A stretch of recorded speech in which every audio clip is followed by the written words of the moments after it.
Separado pela fronteira franco-suíça, o maciço do Jura se revela nos dois países.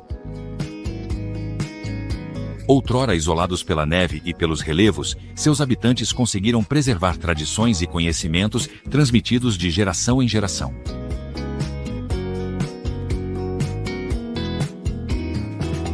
Nestes cenários de contos de fadas, os homens empurram os limites, desafiam até mesmo as leis da gravidade.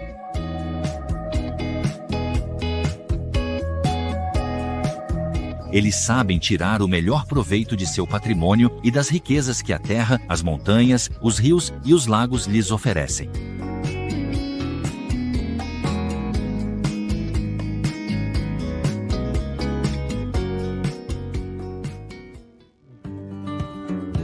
A região é salpicada de florestas e extensões de água, como aqui no local dos Quatro Lagos no Alto Jura. De origem glacial, esta paisagem protegida beneficia de um ecossistema excepcional. As florestas cobrem território até a Romênia e constituem um corredor verdejante para todos os animais migratórios através da Europa. Do lado francês, o Jura é dividido em departamentos e regiões. Do lado suíço, é delimitado por um cantão.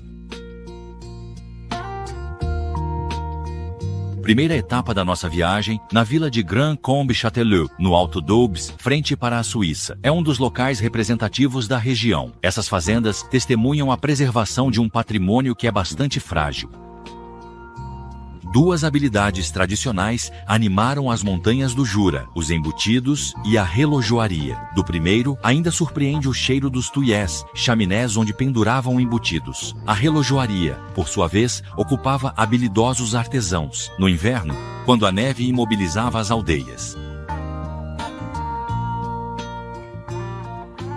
Este edifício, datado de 1685, restaurado como casa de hóspedes, conta a história do vale.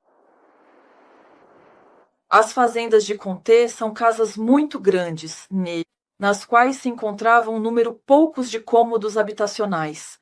A peça central, o coração da casa, é o tuyé, no centro, o único cômodo aquecido da casa.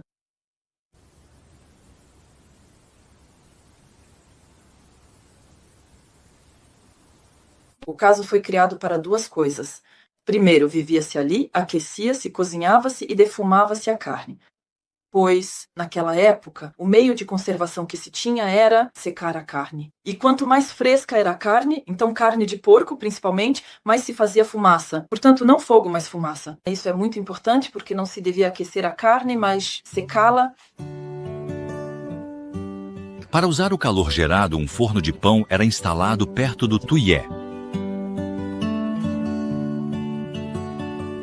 Quando o conforto evoluiu, encontramos no celeiro, na verdade, construímos o que chamávamos os quartos altos, quartos com grandes janelas, realmente muito apreciados, pois tinham uma bela iluminação solar.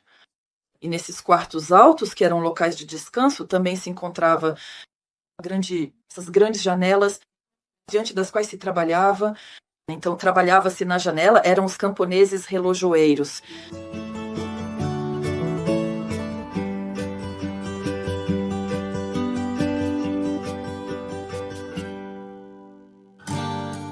Do lado suíço, chegamos a La Chaux-de-Fonds, uma cidade renomada desde o século XVII pela relojoaria. Foi aqui que nasceu Charles-Édouard Jeanneret, mais conhecido como Le Corbusier. Desde seus primeiros passos na arquitetura, ele impôs seu ponto de vista e usou técnicas modernas. A maioria de suas vilas ainda está perfeitamente conservada.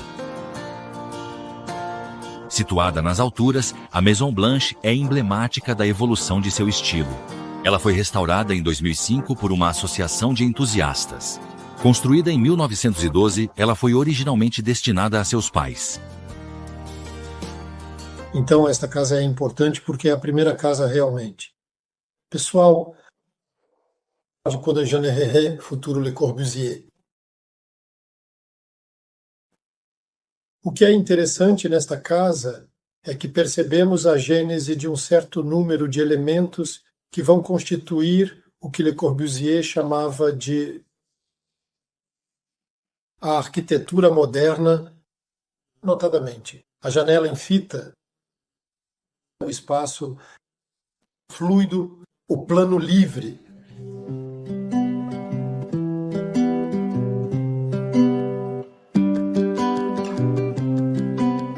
Esta casa também faz a transição entre este período regionalista e a futura Villa Turque, que é a casa mais famosa dos nossos convivas aqui em La Chaux-de-Fonds, que é realmente sua primeira obra-prima.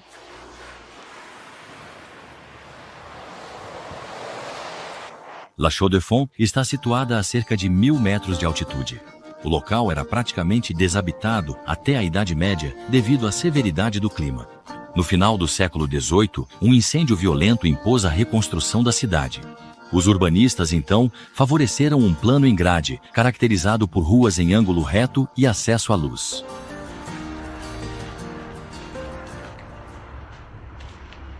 As grandes marcas relojoeiras agora ocupam edifícios modernos. Uma de suas marcas mais antigas, a Maison Dubois, estava localizada na comuna vizinha de Le Locle. Hoje, ela tem quartos. Banhados por luz natural, autênticas bancadas de relojoeiros foram instaladas lá. Eles apresentam as ferramentas e o trabalho minucioso realizado aqui pelos artesãos por mais de 3 séculos.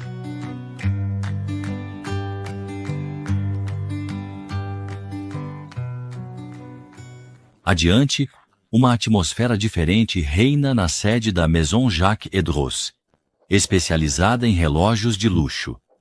Esta concentração de fábricas entre La Chaux-de-Fonds e Le Locle não é por acaso. Primeiro em 1600, na França, os protestantes não são bem-vindos, então essas profissões buscam segurança em Genebra, a entrada na região, com ourives, cinzeladores, gravadores, relojoeiros. Genebra rapidamente se torna pequena demais. Seguimos o arco relojoeiro pelo Jura, mas do lado suíço, e que vão preenchendo pouco a pouco com esse incrível know-how o Vale de Joux depois, La Chaux-de-Fonds, depois Le Locle, até a única obra.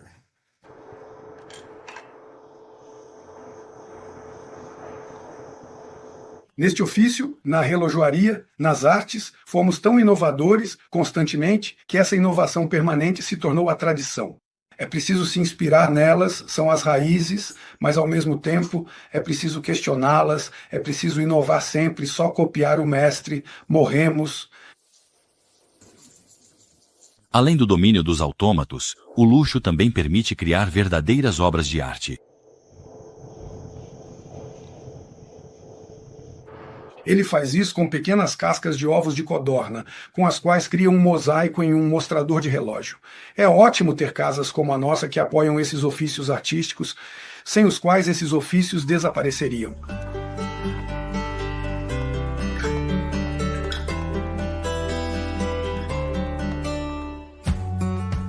De volta à França, atravessamos o departamento do Doubs em direção ao oeste para chegar ao Vale do Loue. Falésias calcárias e florestas inspiraram o pintor Gustave Courbet. Para chegar às nascentes do Loue, é preciso se aproximar de falésias de 150 metros de altura. Há algo misterioso emanando delas. A nascente do Loue brota de uma caverna em um anfiteatro de rocha.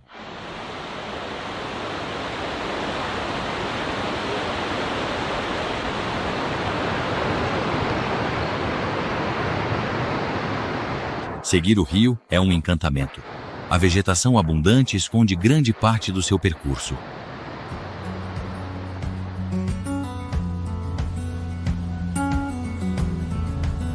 Le Hot é o primeiro vilarejo que o Loue atravessa. Com suas quedas d'água, o rio dá sua alma ao lugar.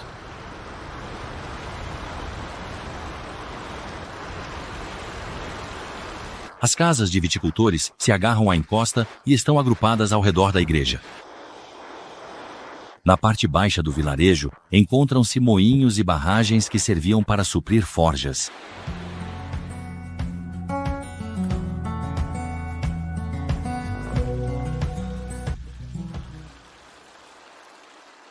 Aqui, as pessoas vêm para curtir a natureza e, por que não pintá-la?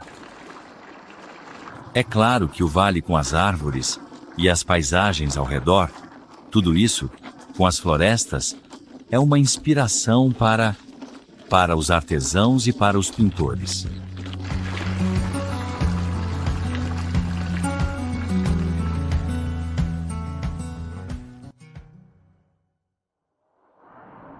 O mais famoso desses artistas, Gustave Courbet, nasceu 15 quilômetros ao norte, em Ornans, boa parte de sua juventude. O rio Loue dá à cidade um ar de pequena Veneza, com suas águas onde as casas se refletem. O rio Trutas é um paraíso para os pescadores locais. Ornans também merece uma visita por seus muitos hotéis bem conservados, construídos entre os séculos XVI e XVIII.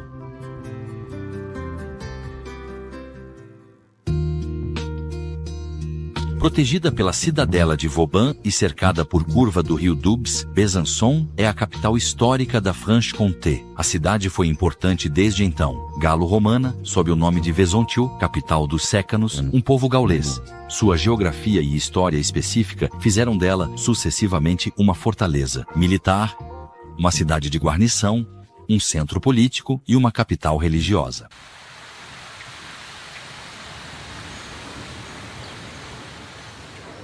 O bairro Batante, outrora habitado pela Corporação dos Vinicultores, é um dos mais antigos de Besançon.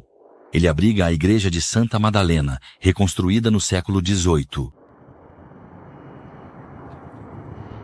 Sob o Segundo Império, 400 oficinas de relojoaria dividiam a fabricação de relógios na cidade. A criação de uma escola e de um observatório no final do século XIX assegura a transmissão de conhecimentos e o desenvolvimento de uma atividade industrial. Besançon se torna a capital francesa da relojoaria. Como testemunha este relógio monumental, ele foi fabricado por um ateliê Utinan, localizado a poucos passos dali. Nos últimos 10 anos, este ateliê passou do pequeno ao desenvolvimento de projetos incríveis, sob a liderança de Philippe Lebrun, criador.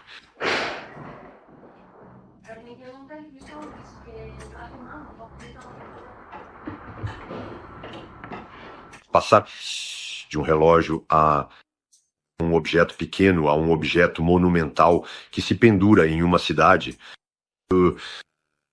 é mais um processo criativo que busca novas tecnologias, pois, obviamente, não temos as mesmas tecnologias. Quando estamos lidando com um objeto que se carrega no pulso, é um objeto que vamos pendurar com um guindaste de 40 metros em um edifício. Então, ambos são precisos. As tecnologias são muito, muito diferentes, não tem absolutamente nada a ver uma com a outra.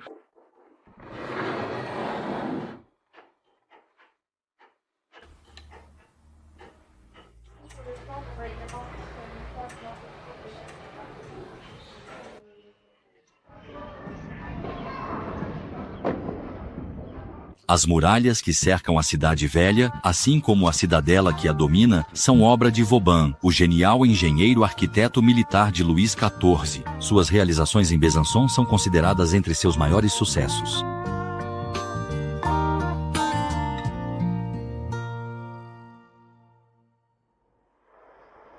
Ao nos dirigirmos para o sul, descobrimos Salins-les-Bains. A cidade possui um tesouro enterrado que fez sua riqueza por mais de 1.200 anos. O local de La Grande Saline era onde o sal era explorado através de galerias subterrâneas.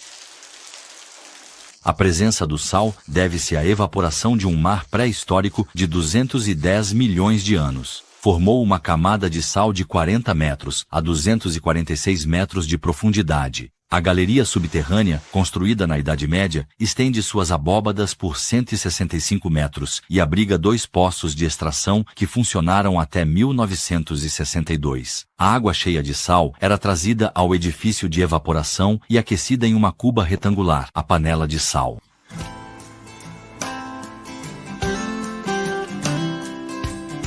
É que Nicolas Ledoux, inspetor de Salinas, não se contentou em viver tranquilamente, tá?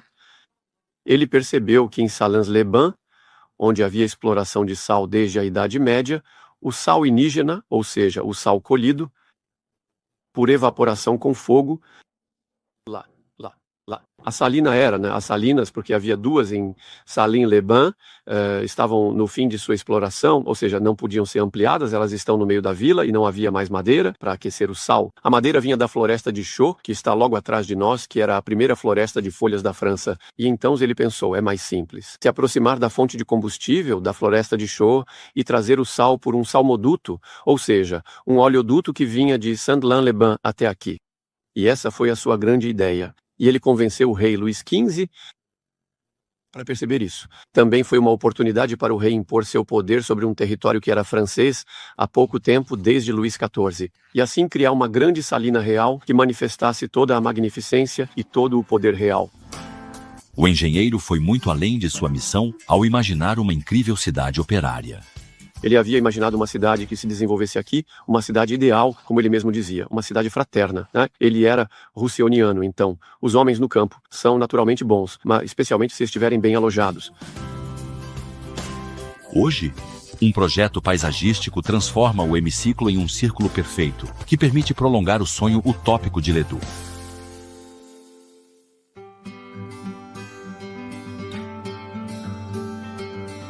A alguns quilômetros de lá, é no outono que se deve vir descobrir Arbuy, uma vila emblemática situada no coração do vinhedo jurassiano.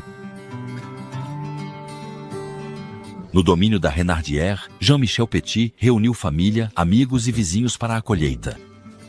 Choveu na semana anterior. É uma questão de aproveitar esses poucos dias ensolarados.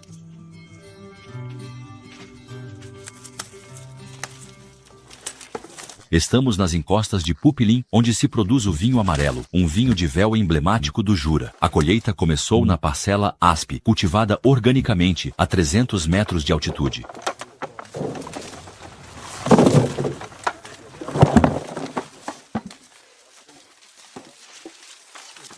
Então, o Savagnin que estamos colhendo neste momento é uma uva que tem uma pele particularmente espessa em comparação com o Chardonnay. Eu, na minha convicção pessoal, acredito que este Savagnin precisa ser triturado, um pouco, ao contrário de muitas outras uvas. Ou seja, a pele gosta de ser um pouco triturada. Então, o que estamos fazendo este ano é pisar as uvas antes de colocá-las na prensa.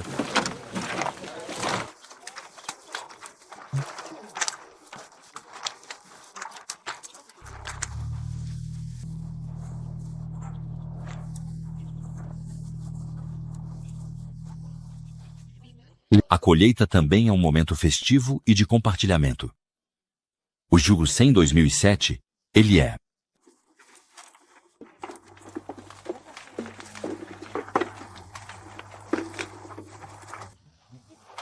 Então, elas mergulham neste terroir, este terroir que é particular do Jura. É o Trias, então, são margas, que são uma rocha que se decompõe com a luz, com a chuva e tudo isso, que vão se tornar quase pó. Portanto, as raízes precisam mergulhar nessa parte. Então, aqui estamos em margas irisadas, margas vermelhas, margas cinzas, onde cultivamos pussards, claro, e savanins aqui em Pépilien.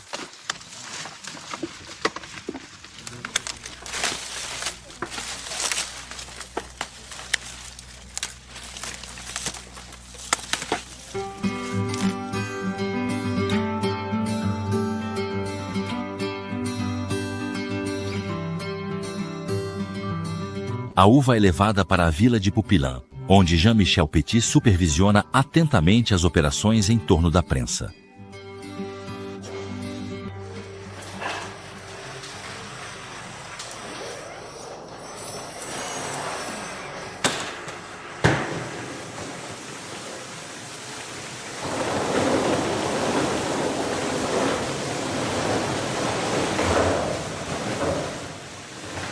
A particularidade do vinho amarelo do Savagnin, que é envelhecido de uma maneira especial, são os sótãos. Os barris são frequentemente colocados em sótãos, em locais mais secos e arejados, né, que sofrem variações de temperatura. São os únicos vinhos envelhecidos assim, especialmente por tanto tempo, envelhecidos por 7 anos sem completar. E graças a esse véu de levedura que se desenvolve naturalmente na superfície, protege o vinho. Em todo caso, contra as bactérias externas que poderiam transformar em vinagre. A maturação oxidativa vai desenvolver aromas de maçã Os primeiros aromas que sentimos são um pouco. A maçã, é claro, a noz fresca, as amêndoas, vai puxar. Para especiarias, para curry, à medida que envelhece. É algo que, uma vez que provamos, sabemos reconhecer porque é completamente atípico. Quando provamos um Savagnin ou um vinho jaune, é preciso esquecer tudo o que sabemos sobre vinhos brancos, porque então é algo que é tão diferente.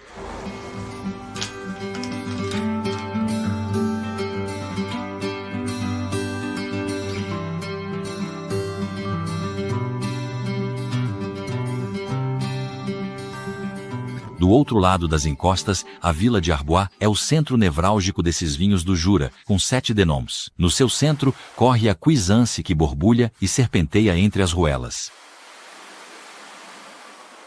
O nome de Arbois também está associado ao de Louis Pasteur, cuja família se instalou na comuna em 1830. Na casa da família, ele criou um laboratório e iniciou pesquisas sobre a fermentação. Lá, ele desenvolveu os processos de vacinação e o que mais tarde seria chamado de pasteurização. Ele vai mostrar que se o suco de uva se transforma em vinho, não é pela operação do Espírito Santo, mas porque existem leveduras microscópicas que transformam o açúcar do suco de uva em álcool.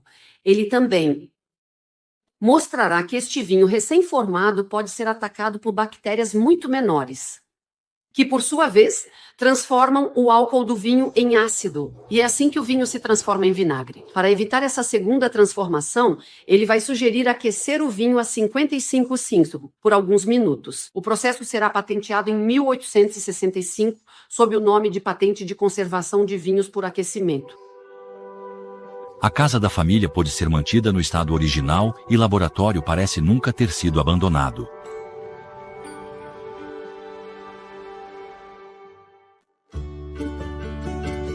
Partimos a alguns quilômetros dali para o leste, no Vale de Drujon, em Franes.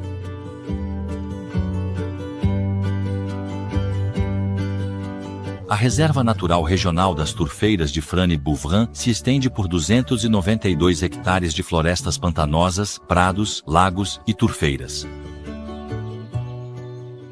Este mosaico de habitats oferece um ecossistema excepcional de grande riqueza, uma paisagem que geralmente se encontra mais nos países do norte da Europa. Vários circuitos foram organizados no parque para apresentar aos visitantes patrimônio natural.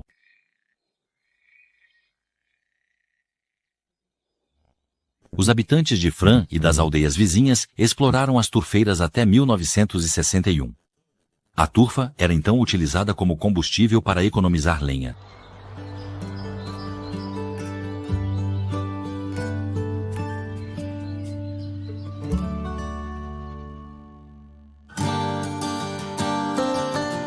Adiante, para a Cluse de Pontarlier, o castelo de Joux domina uma passagem que atravessa o maciço do Jura. Erguido no século XI, ele se encontra no coração de um cruzamento-chave entre a França, a Suíça e a Itália.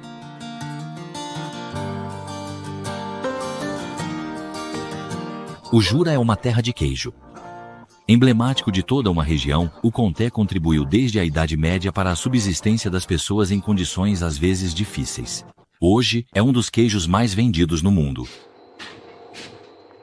Símbolo do sucesso do setor, enormes caves de maturação, como a do Fort Saint-Antoine, estão sempre cheias.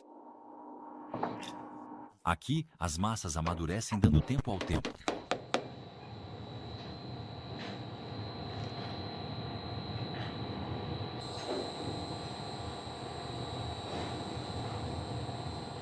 A vantagem de maturar o Comté aqui no Fort Saint-Antoine é o ambiente acolhedor.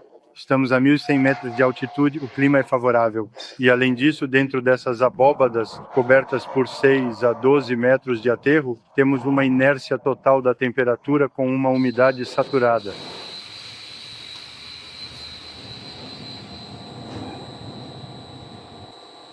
Em 1966, Marcel Petit descobriu este antigo forte militar desativado no coração de uma floresta do Haut-Doubs. Desde então, ele armazena sua produção lá.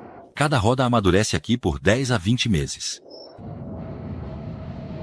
No Fort Saint-Antoine, temos a sorte de maturar 100.000 rodas de Comté todos os anos. Isso corresponde a cerca de 20 vilarejos que, São vilarejos da região que estão reunidos em cooperativas.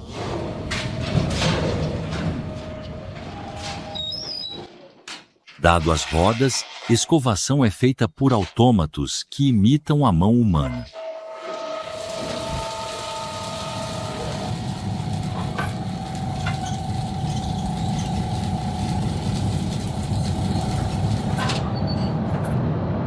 Mesmo que seja feito por uma máquina, podemos ver o trabalho do sal. No início, o sal seco é salpicado na superfície da máquina.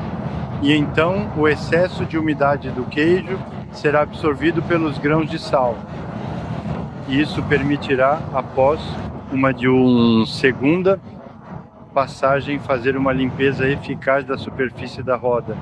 O efeito abrasivo do sal limpa tudo e torna essa escovação perfeitamente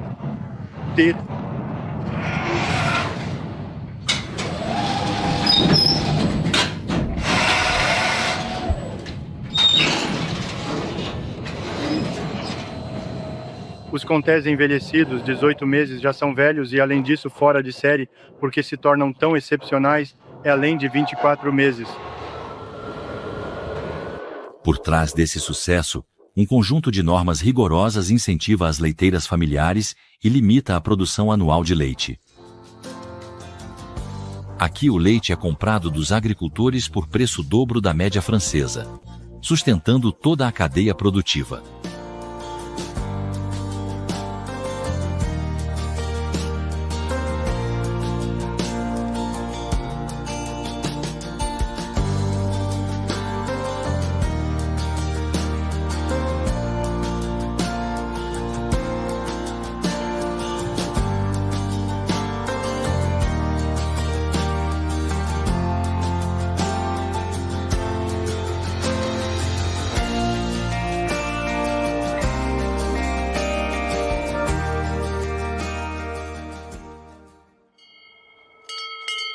Outros queijos também são muito apreciados no Jura, como o Mont d'Or. Fabricado entre os meses de agosto e março, a 700 metros de altitude no Hautes Doubs, ele geralmente vem em uma caixa de madeira que se coloca no forno para degustá-lo derretido, como aqui, perto do lago de Saint-Point.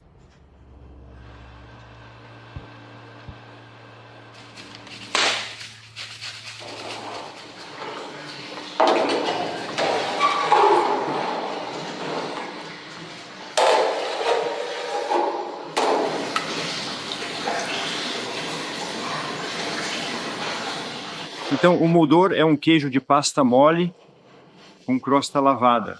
É um queijo que é prensado. Maturação, 15 dias.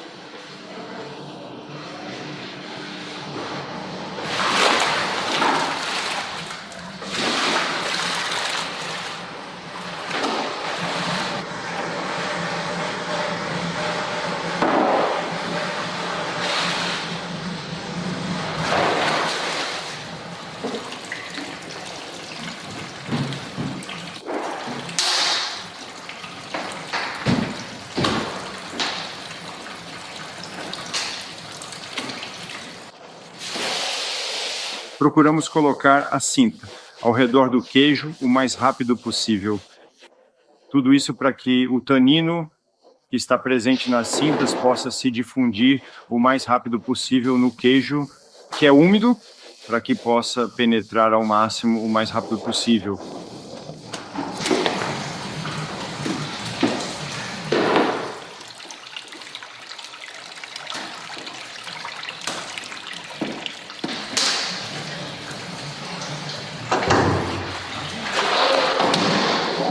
Procuramos ainda sabores, acima de tudo, sabores bem particulares, sabores muito amadeirados, sabores que temos à noite, etc. O sabor da cinta.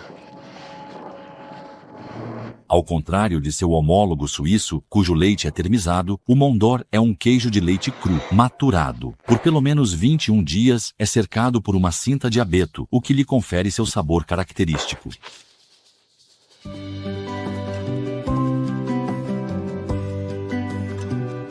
Com 7 quilômetros e atravessado pelo Doubs, o Lago de Saint-Point é uma bacia de origem glacial.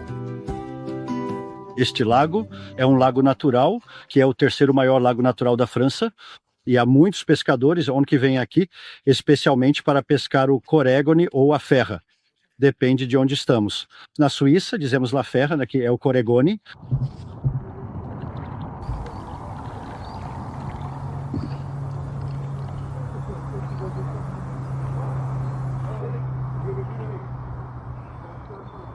É uma pesca muito especial que se faz com uma vara. Descemos essa linha até o fundo, subimos bem devagar, como se fosse uma larva que estivesse se soltando. E quando o peixe suga, a ninfa, a vara dobra um pouquinho e fisgamos nesse momento.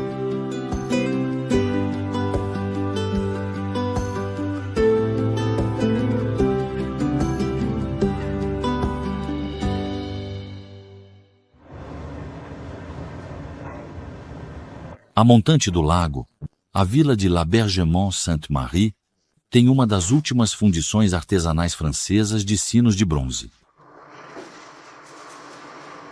Objetos magníficos que ressoam quando o gado vai aos pastos alpinos.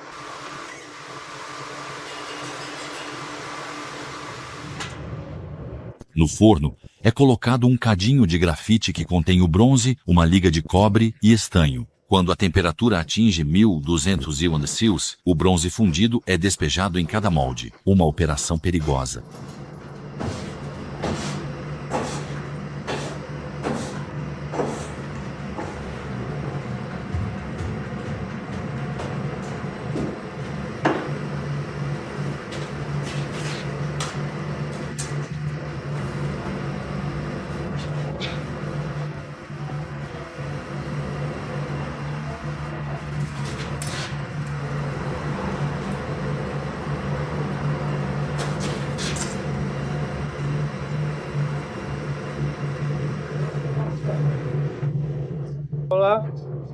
O bronze é vertido em moldes encaixados, uns nos outros com as decorações desejadas.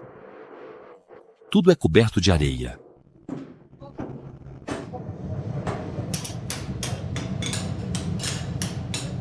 Mal esfriadas, os sinos desmoldados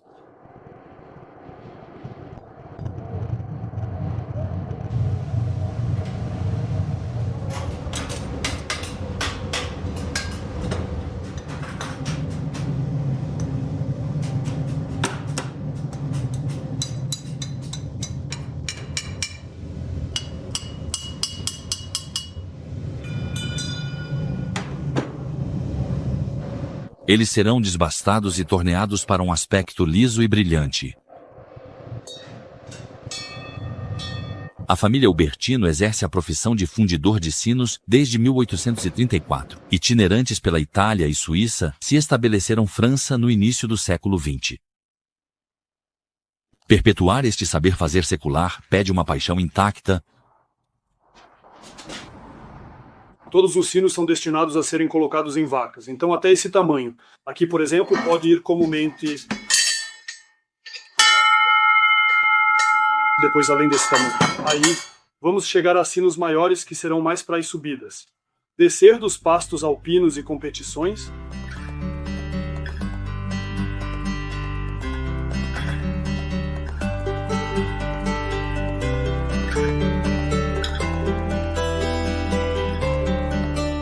Então vamos falar mais de sonoridades do que de notas precisas. Elas não são afinadas. Isso poderia ser feito, é o que nossos colegas fazem para os sinos de igreja. Para os sinos de vaca são mais sons que serão dados pela forma do sino. Então você tem sinos que serão um pouco mais arredondados assim, que terão sons um pouco mais, o que chamamos de claros.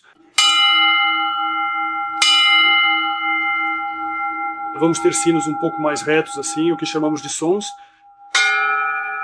Chamamos de soundbite.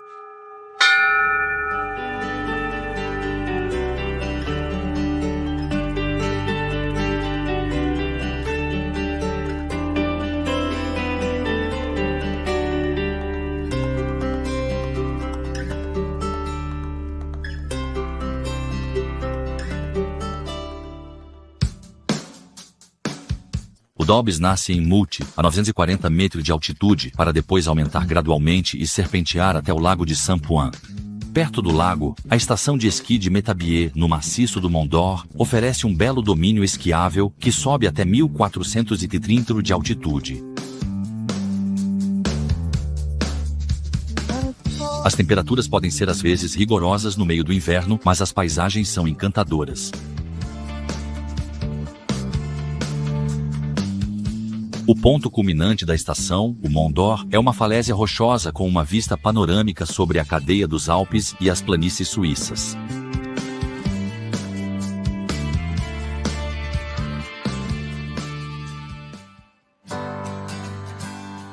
Cruzamos novamente a fronteira suíça para chegar a um local emblemático do Jura, o Lago de Joux.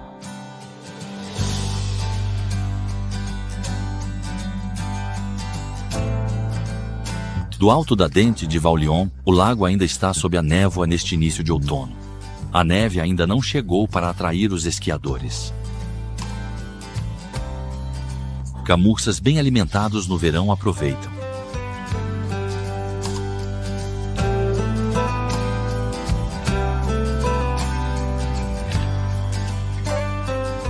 Somente no final da manhã, o céu finalmente se abre sobre o Lago Brené e depois sobre seu vizinho, bem mais extenso, o Lago de Joux.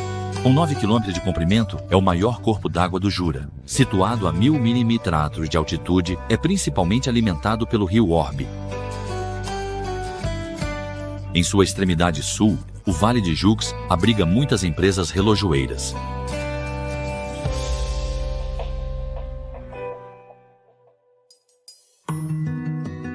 Ao se afastar do Lago Leste, a bela vila de Romans-Mortier desperta em uma baía de névoa. Esta cidade de apenas 500 almas vive ao ritmo de sua abadia, edificada no modelo da igreja de Cluny. É uma das igrejas românicas mais antigas da Suíça. Regularmente são organizados eventos populares. A Bastille de Romans-Mortier, construída de 990 e 1028 nas ruínas de um mosteiro cristão. Ela abriga afrescos datados do século XIV e estalas que remontam ao século XV.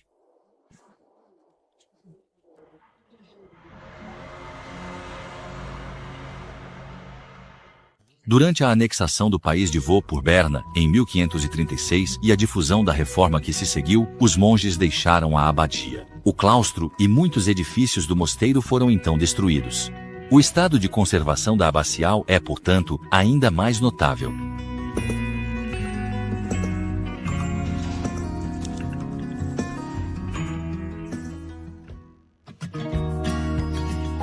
A estrada que leva à aldeia de Chapelle-des-Bois é beleza impressionante.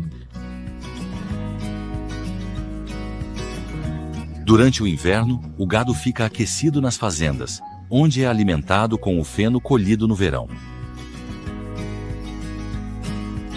O espaço está livre para o esquiador de fundo em um cenário mágico.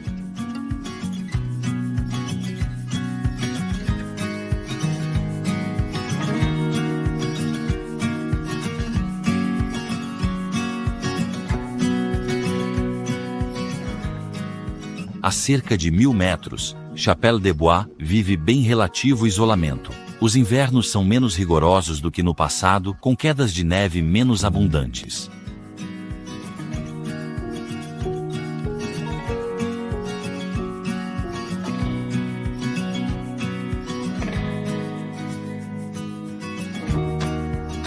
Ao chegar a Choneuve, o olhar é atraído pelas belas instalações de salto de esqui, uma tradição tipicamente jurassiana. Muitos vilarejos ainda possuem seu trampolim. Estamos em um centro de treinamento das equipes da França, onde também se organizam anualmente Copas do Mundo. Esta manhã são os mais jovens que estão em ação. É uma tradição que remonta realmente ao início do século XX, com o começo do esqui. Havia trampolins em todos os vilarejos, todo mundo se divertia fazendo swastika. Aqui, em Choneuve, nos anos 60, 65, tínhamos os membros da equipe da França que moravam todos em Choneuve.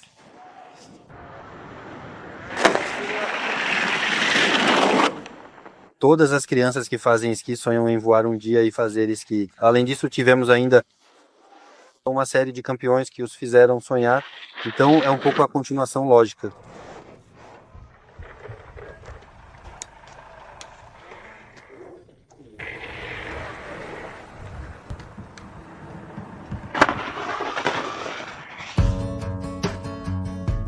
Ao continuar em direção ao sul, a partir de Bois d'Amont, o grande vale do Lago de Rousse é importante para disciplinas nórdicas. De origem glacial, o lago está naturalmente congelado no inverno e cercado por turfeiras e pântanos. No verão,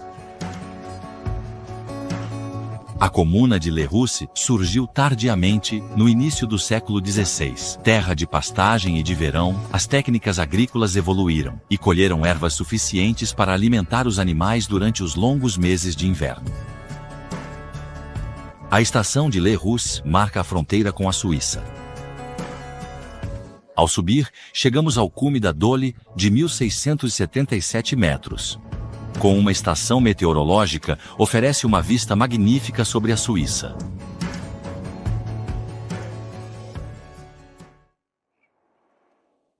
No lado ocidental, o relevo torna-se mais enrugado sob o efeito de uma herança geológica com mais de 250 milhões de anos. Essas cascatas espetaculares devem sua existência ao Hérisson, um torrente tumultuoso que tem sua nascente no Saut Girard, originado dos lagos de Bonlieu e de Lens. Este local protegido compreende ao todo 7 cascatas e 31 selos sucessivos.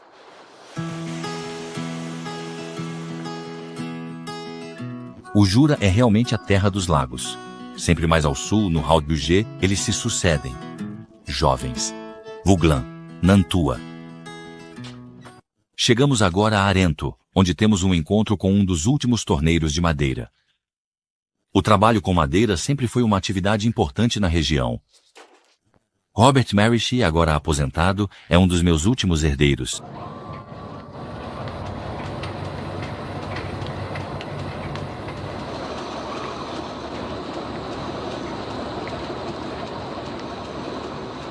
Seu pai era torneiro e seu avô agricultor torneiro.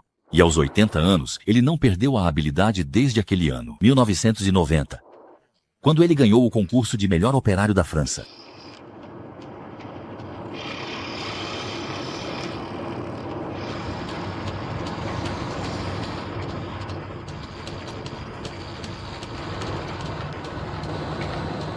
O que ele mostrou é que na região, naquela época, havia em Rinto cerca de 40 torneiros. Agora não há mais, eu sou o último. Então você vê um pouco. E então ele montou sua oficina. E havia muito trabalho. E assim ele conquistou uma clientela. No centro da sala está sua grande obra. Então, essa peça, quando fizemos o concurso, nos enviavam um plano, e era preciso respeitar o plano ao 10º de milímetro. E só na parte superior é que podíamos fazer os balaústres que quiséssemos para nós. Então, essa peça foi feita em Mergisier, ao redor, e os balaústres são todos de bucho.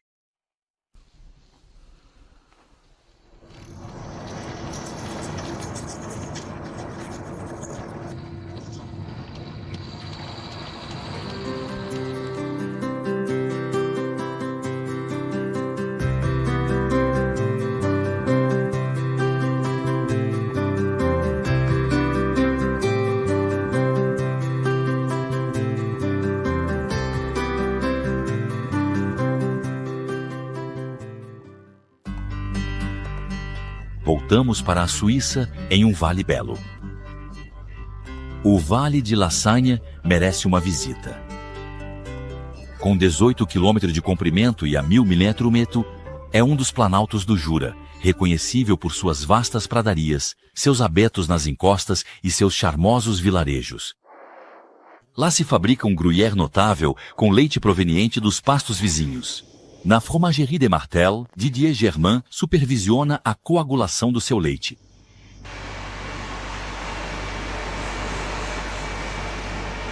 Primeiro houve a maturação do leite com os fermentos, então aquecemos o leite até 31 graus, e aí eles puderam começar a trabalhar. Então o trabalho agora é tentar ser o mais regular possível com o tamanho do grão de maneira consistente e uniforme, para que cada grão do coalho seja idêntico.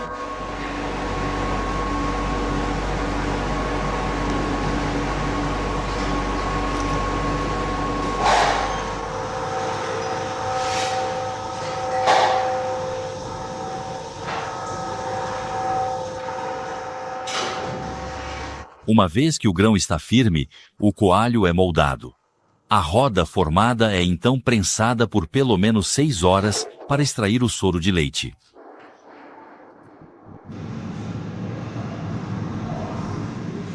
Então eles vão ficar 100 dias na queijaria e depois continuarão seu refinamento com o afinador. E aí, a partir de 5 meses, terá o direito à denominação de origem Gruyère, AOP.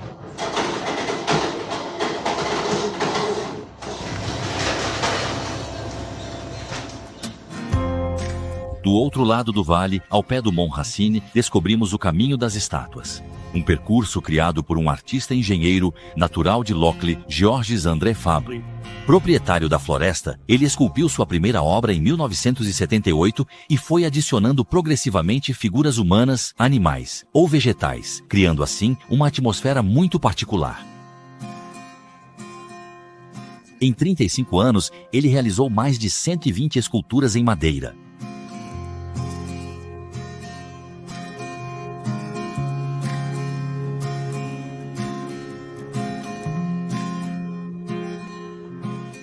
La Sagne estende-se por 7 quilômetros. É uma vila tranquila com 1000 habitantes. A aldeia representa uma parada ideal para os amantes de grandes espaços. As explorações agrícolas estão gradualmente cedendo. O terreno, o Vale de La Sagne, é um local natural privilegiado.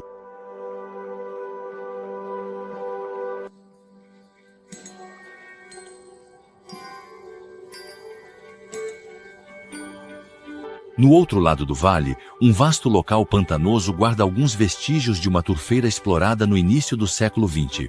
Esta paisagem única e encantadora, composta por terras negras, bétulas, vegetação típica e pântanos, é descoberta ao longo de passarelas de madeira para proteger este patrimônio único.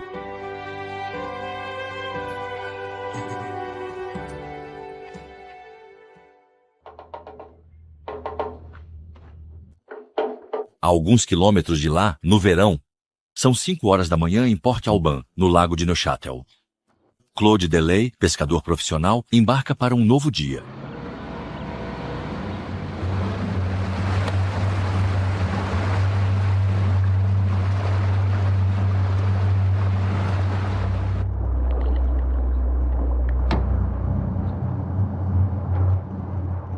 Depois, ele prepara-se para erguer redes.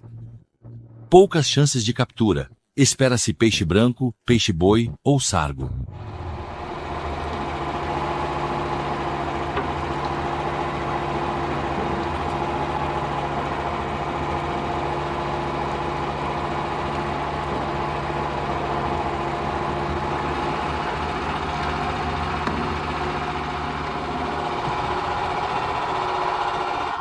Eu faço isso desde criança.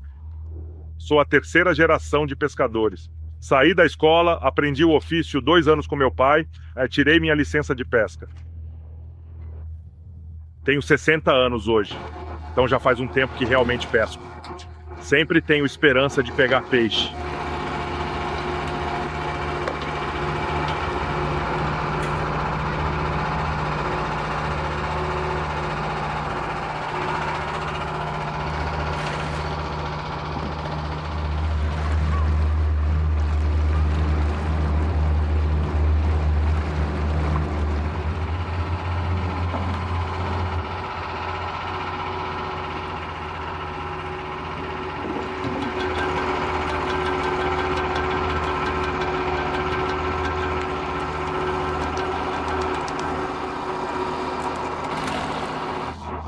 Pesca é mediana porque há vários fatores. O principal fator é a destruição da biomassa pelo cormorão. O cormorão comeu uma quantidade enorme de toneladas de peixes nos últimos 10 anos e atacou muitos pequenos. Então não temos mais nada. Os pequenos necessários para a reprodução, para que o lago possa produzir normalmente. Depois temos o aparecimento dos mexilhões cáguas. São mexilhões que se instalam em todos os tubos, em toda parte. Um mexilhão filtra até 10 litros de água por dia. É por isso que temos um lago que é muito claro, apesar das algas que estão em suspensão. Esses mexilhões comem o plâncton, eles consomem o oxigênio e, depois de um tempo, há uma falta.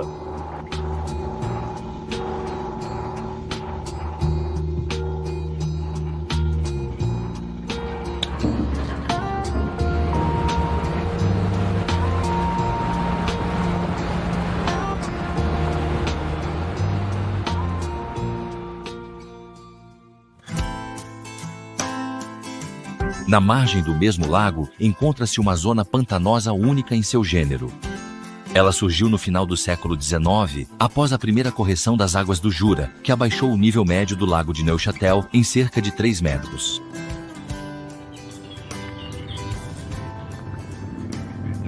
A Grande Carissé é o maior pântano da Suíça. É um grande pântano que se estende por toda a margem sul do lago de Neuchâtel. É um ambiente muito precioso, muito importante, que é classificado de importância internacional, com cerca de 1/4 da fauna e flora que vive nesta região.